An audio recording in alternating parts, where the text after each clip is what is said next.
Assalamualaikum warahmatullahi wabarakatuh. Anak-anakku sekalian yang berbahagia, khususnya kelas 7. Perkenalkan, nama saya Pak Jelani.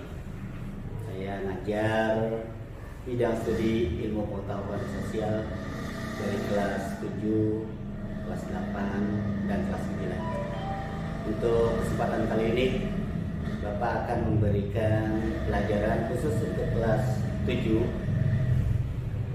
Materi yang Bapak akan sampaikan pada pagi hari ini yaitu manusia, tempat, dan lingkungan. Bapak berharap kepada kalian semuanya, anak-anakku sekalian yang berbahagia yang berada di rumah, tetap semangat, jaga selalu kesehatan walaupun dalam keadaan online seperti sekarang ini. Pelajaran hari ini yaitu manusia dan tempat lingkungan kita. Kalau di situ ada manusia, ada tempat, dan ada lingkungan, adalah 3 alternatif yang harus berkesinambungan antara manusia, tempat, dan lingkungan. Ada manusianya, ada lingkungannya, dan ada tempatnya. Pada kesempatan kali ini saya akan membahas masalah pengertian ruang dan interaksi antar ruang. Anak-anakku sekalian yang berbahagia, apa sih yang dimaksud dengan ruang? Ruang adalah suatu tempat di mana tempat tersebut mempunyai kegiatan di dalam kehidupan kita sehari. Ruang itu berada di lingkungan kita pribadi, termasuk Bapak ada di ruang, dan termasuk anak-anakku sekalian yang berbahagia, khususnya yang ada di rumah, itu termasuk ruang juga. Tapi di dalam kehidupan, yang namanya makhluk hidup itu mempunyai yang namanya ruang. Tanpa adanya ruang, manusia itu tidak bisa hidup. Karena ruang itu mempunyai yang namanya istimewaan tersendiri bagi kita semua. Kenapa kita harus memerlukan ruang? Karena ruang itu adalah tempat kita di mana kehidupan, baik yang berada di tempat yang jauh maupun berada di tempat yang dekat. Anak-anakku sekalian yang bahagia, setiap ruang itu mempunyai ciri khas tertentu. Kenapa dikatakan ciri khas tertentu? Tadi Bapak katakan bahwa ruang itu ada juga yang berada di lingkungan yang luas, ada juga di lingkungan yang sempit. Ada juga di tempat yang lebih tinggi, ada juga di tempat yang lebih rendah. Tapi dalam hal ini, setiap ruang di permukaan bumi memiliki ciri khas tertentu yang berbeda. Kenapa dikatakan ruang itu mempunyai ciri khas tertentu yang berbeda-beda? Karena setiap ruangan itu masing-masing mempunyai yang namanya perbedaan dari setiap wilayah. Kalau kita misalkan ke suatu wilayah-wilayah yang kita lihat sekarang ini, contohnya wilayah Indonesia yang kita lihat ini luas sekali. Nah, itu pun yang namanya wilayah Indonesia terdiri dari yang namanya Sabang sampai Merauke, itu juga mempunyai ruang. Dari Sabang sampai Merauke mempunyai ruang, dan ciri-ciri khas tertentunya dari setiap wilayah itu beraneka macam. Tidak ada yang namanya wilayah-wilayah tersebut dengan wilayah yang lain itu tidak saling ketergantungan, tapi saling ketergantungan.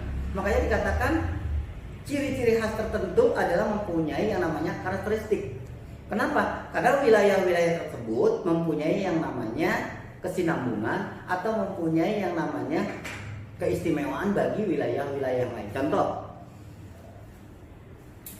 ruang yang ada di daerah pesisir dengan yang namanya ruang yang berada di daerah yang lebih rendah, ya kan? Itu ada yang namanya perbedaan. Dari setiap ruang tersebut, itu pun ada yang namanya penghasil. Contohnya, kalau kita lihat dari yang namanya penghasil di daerah pesisir, dari sekalian yang berbahagia mungkin kamu sudah paham semuanya. Yang ada di pesisir itu adalah ada yang namanya daerah pesisir pantai. Tapi ada juga di daerah yang namanya yang lebih tinggi. Apa diantaranya? Di daerah pegunungan. Di daerah pegunungan ruangnya itu berbeda antara di daerah pesisir dengan ada yang namanya di daerah pegunungan. Coba kita lihat. Coba adik-adikku sekalian yang berbahagia yang ada di rumah, kamu perhatikan.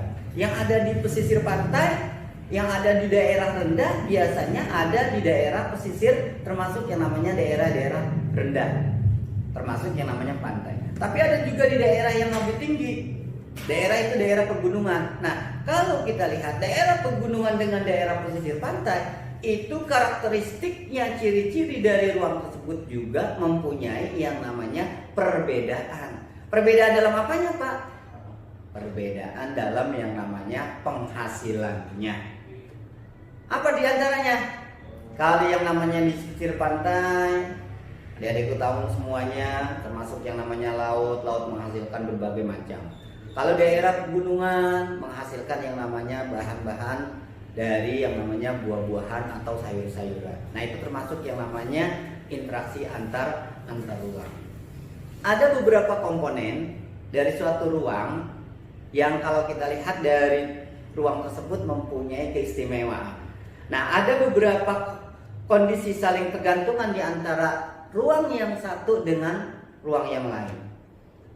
Bapak berikan yang namanya kondisi yang berada di daerah satu dengan di daerah lainnya. Contohnya, sekarang Bapak hanya memberikan 3 beberapa kondisi yang ada di daerah yang lebih rendah dengan di daerah yang lebih tinggi. Apa di antaranya?